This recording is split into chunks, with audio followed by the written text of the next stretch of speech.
the main question I have is exactly how much money does Fronz have? Oh wow, that is a juicy one. So here's I the mean, you funny have part. what, like 3 G-Wagons or something now? Dude, actually, I can talk about money all day. We're actually entering a recession, so I've sold almost everything. So Oh, as far okay. as I just within the past month, I sold my Lamborghini, I sold my new G-Wagon. Uh, they were both strategic investments where I made a lot of profit from both. Mm-hmm. So I made like a TikTok about it, but I sold my G-Wagon and I made like $65,000 just from owning the car. And then I owned a Lambo for a year. And when I sold that, I made $40,000. So basically the profit off of those two cars alone allowed me to buy my new car, which is a Porsche Taycan, the all-electric Porsche. And that was like basically free. So I consolidated everything. I've got solar panels on my roof, so my electricity is free. I'm considering putting in a well so my water is Mm. free. Like I'm in super consolidation mode. I'm not really actually spending very much money at all right now. I'm doing the exact opposite. But as far as how much money I have, that's kind of the funny question because Google, if you Google anyone, Uh-huh. it comes up with this crazy net worth number that I can tell you is very inaccurate across the board. Like Let's see what it says. you can Google anyone, dude. You can Google my bass player, and I think it says he's worth like 80 million or something. Like my bass player's like it's like the joke of the band. Like, oh, this dinner's on Kayla, and he's worth 80 million. Okay, Google says your net worth is 4 million. That doesn't sound wrong. Okay, so a few years ago, I think it was way more than that.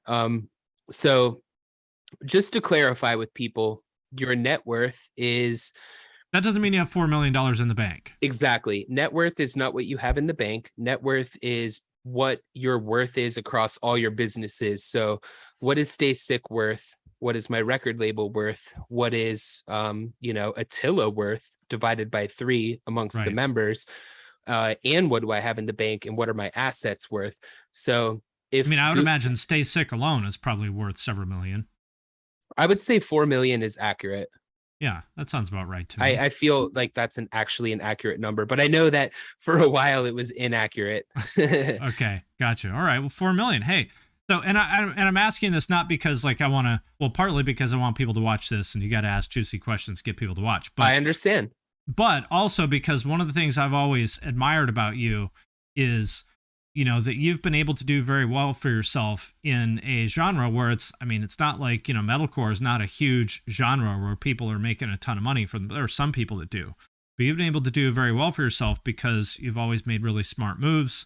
And so that's really why I wanted to ask about that. And in particular, like Stay Sick, it seems like, a lot of bands were really sweating in 2020, 2021 when they couldn't be that active. Seems like you were still doing just fine because you've always been diversified like that.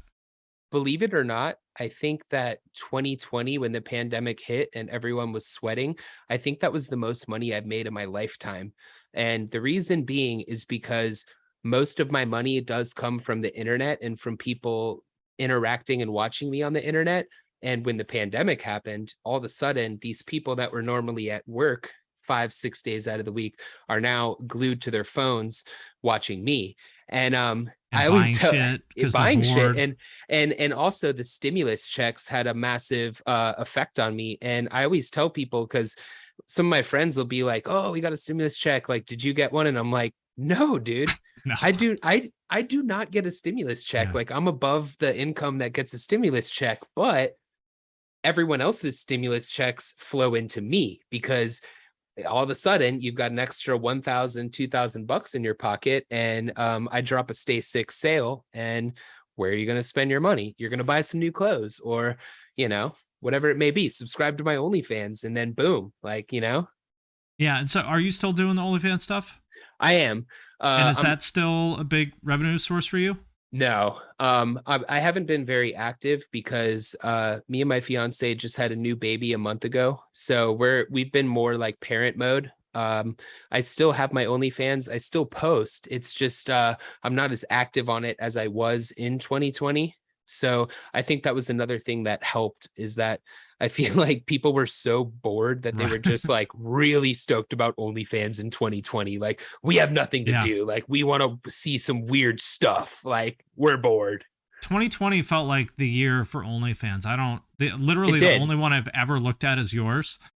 So I don't like follow it really, but it seems like that Yeah, was like a moment for it. it was. So honestly, it started kind of gaining a lot of momentum in 2019, in like 2018, 2019.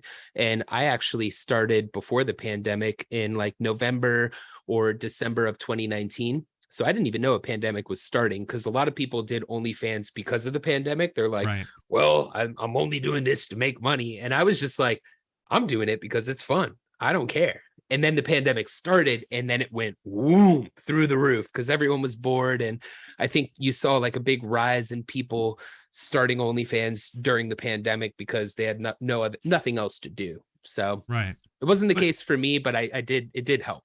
so it seems to me, tell me if this is right, but it seems to me like now you basically do Attila more for fun than anything else. Yeah, 100%. I so that is something I always tell people from the get-go. When I started Attila when I was 14, I had no idea that you could make money playing music. That was never my motive. I never wanted to be in a band to make money. I wanted to be in a band for the experience, because I saw people in bands got to travel the world, free alcohol, free drugs, unlimited women, like you could do whatever you want, and like you were like the king of the earth. Money was the last thing I thought of. So I always tell people, if you're going to commit to something, make sure that you're going to commit for the next 10 years, because you might not make Right. money for a long time. And with Attila, I didn't make a penny for the first 6 years in Attila. And the first time that we made money, I'll never forget our tour manager handing me an envelope. And I said, "What's this?" And he said, "Open it up." And I was like, "Okay." And I opened it up, and there was some money in there. Like, it was like, I don't know, $500, maybe like $1,000. I was Was like, this for one show or the end of a tour? the end of a tour. So even then, you made $1,000. I was blown away. I was like, what the fuck do I do with this? Like, I didn't know you could make money playing Right. music. Like, I've been in Attila for 6 years and I haven't made a penny. And now I have an envelope of money.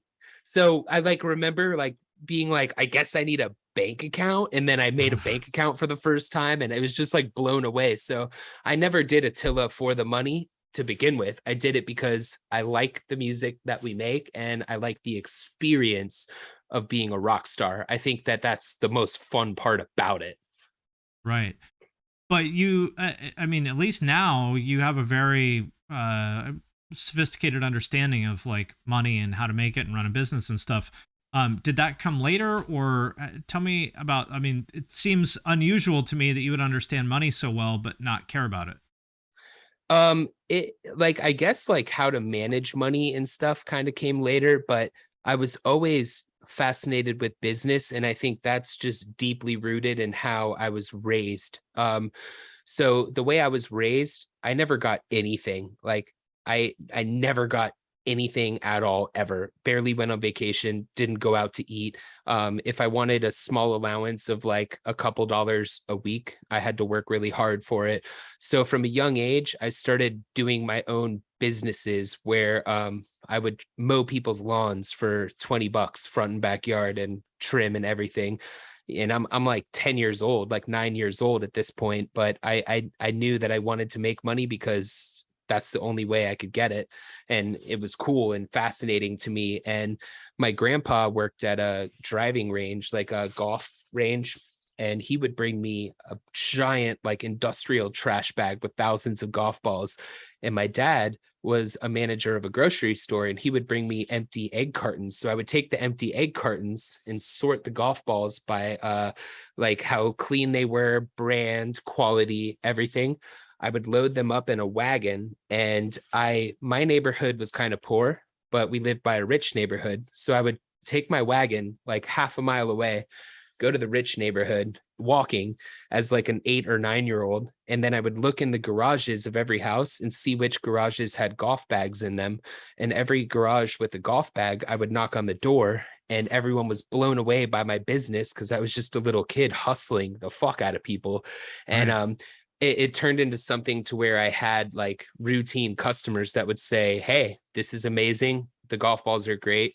If you can come once per month." So I would build up like a little catalog of people that I had to assist to every month. And I would just like, dude, I was a businessman from before I was 10. So I Getting that just, recurring revenue in fifth grade. yep, I always did business. Even in school, I did business. Everything I did was business because it was fascinating to me. But my passion was music. I see.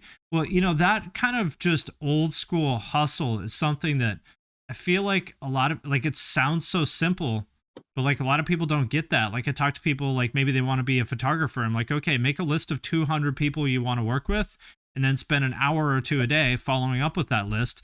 Do that for 3 years, and I fucking guarantee you that you're going to have all the clients you want. You're absolutely right. But And people don't, won't do it. yeah, you're absolutely right. And don't expect anything, but just maybe, like, I know you got to get paid for what you do, but rogue shoot Right. some of your favorite bands, provide them excellent content to where they're blown away by your skill. And then you say, "Hey, I would like to be, work for you or be paid in the future or whatever, network, meet people, Right. work for a magazine, work for a big publication." There's avenues out there if you really want it. I think the issue is that I think a lot of the younger generation is used to the whole just like handout, everything is easy. Right. Dude, it wasn't easy for me. It was fucking hard. I mean, I think a lot of people became aware of Attila when About That Life kind of blew up. But you guys have been a band for 7 years or something at that point, 6 or 7 years. Oh yeah. We've been a band since 2004. So Attila's been around for 18 years now. I mean, I remember you guys like maybe around Rage or something like that when you started to get a little bit of momentum. And even then, you guys were not playing big shows for the most part. No, we were still small. And, I think that just that level of like willingness to grind to me is like the thing I would want people to take away from this. And like you've talked about that with Stay Sick too. Like it took you several years of that before it made any money. And if you look at, Yep. of that, say whatever, 10 years ago, like every guy in a Warped Tour band had a clothing line back then. Yeah. And how many of them are still around besides Stay Sick? A couple? Maybe. Yeah, exactly. Like A lot of literally people, two? I think I've personally visually seen friends of mine start a clothing company because they find out about Stay Sick and I'm doing well.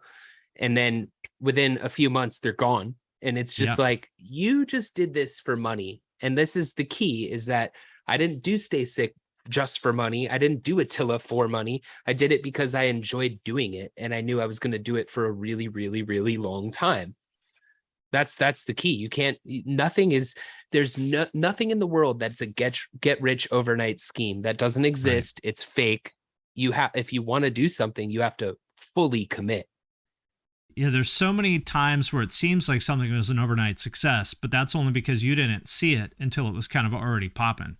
You didn't see the 5 years that they were struggling when nobody gave a fuck. Exactly. And all the failures, all the small, shitty little local shows with 4 people there, but it's part of the process. It's the iceberg effect where like exactly. 90% of it is below water and you only see the tip, like the cool success part. Like, look at my cool car, my house. It's like, nah,